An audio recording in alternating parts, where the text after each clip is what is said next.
7 ઇન્ડિયામાં આપ સૌનું હાર્દિક સ્વાગત છે। આવો જોઈએ આજના સમાચાર। સુરત શહેર ટ્રાફિક પોલીસ દ્વારા શહેરમાં ટ્રાફિક વ્યવસ્થા સુધારવા માટે કડક કાર્યવાહી કરવામાં આવી છે। ઓવરલોડ પેસેન્જર લઈ જતી રિક્ષાઓને આડેધડ પાર્કિંગ કરતા રિક્ષા ચાલકો સામે પોલીસે લાલાં કરી દંડ ફટકાર્યા છે। 89 વાહન ચાલકોને દંડ આપી ફરી વખત આડેધડ પાર્કિંગ ન કરવા અને વધુ પડતા પેસેન્જરના બેસાડવાની સૂચના આપવામાં આવી છે। આ અંગે ટ્રાફિક શાખાના એસીપી સુશીલ ટંડેલે જણાવ્યું કે સુરત શહેરમાં ટ્રાફિક વિભાગ તરફથી જે વધુ પેસેન્જર તરીકે જે વાહન ચાલકો અથવા તો રિક્ષા ચાલકો પેસેન્જર લઈ જતા હોય છે ને એવા રિક્ષા ચાલકો વિરુદ્ધ ટોટલ 21 કેસ કરવામાં આવેલ છે, જેમાં 4 રસ્તા હોય, સિગ્નલ પર જામ કરતા હોય, જેવી જગ્યાએ પાર્કિંગ કરી દેતા હોય અને અવારનવાર સૂચના આપવા છતાં પણ તેઓ પાલન કરતા નથી એવા રિક્ષા ચાલક વિરુદ્ધ 89 કેસો કરવામાં આવ્યા છે અને આ સાથે સીસીટીવી કેમેરાથી પણ નજર રાખવામાં આવે છે। જ્યાં ચક્કાજામ થતું હોય ત્યાં ખોટી રીતે રિક્ષા પાર્કિંગ કરતા હોય તેવા રિક્ષા ચાલકો ઉપર નજર રાખવામાં આવી છે।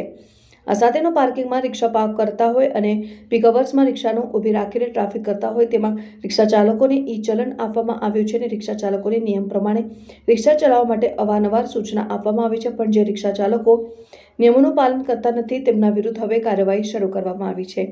Reporter Rajubhai Sukhadia, news 7 India.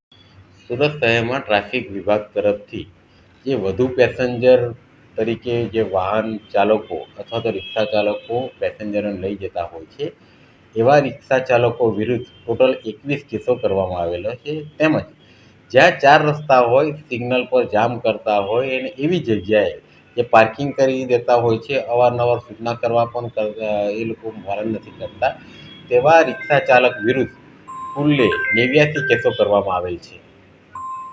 આ જે રીતે રિક્ષા ચાલકો આડેધડ પાર્કિંગ કરી દેતા હોય, આ અત્યારથી કઈ રીતની કામગીરી થશે અને કઈ રીતના એ લોકો પર અંકુશ લેવા માટે ટ્રાફિક પોલીસ આમાં અમારા સીસીટીવી કેમેરાની મદદથી પણ જો આવા ઇલીગલ પાર્કિંગ પ્લેસીસ પર નો પાર્કિંગનું બોર્ડ હોય છે ત્યાં હોય છે એના પર પણ કેસીસ કરવામાં આવે છે।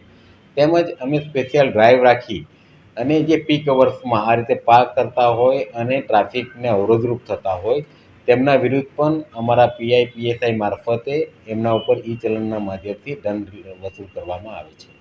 અત્યાર સુધીમાં કેટલા રિક્ષા ચાલકો ઉપર કાર્યવાહી થઈ છે અને કેટલા ઈ ચલણના રિક્ષા ચાલકોને મોકલવામાં આવ્યા? ઈ ચલણના મેમો દરરોજ જનરેટ થતા હોય છે, એનો ચોક્કસ આંકડો એ વિભાગ તરફથી મેળવીને આપી શકાય।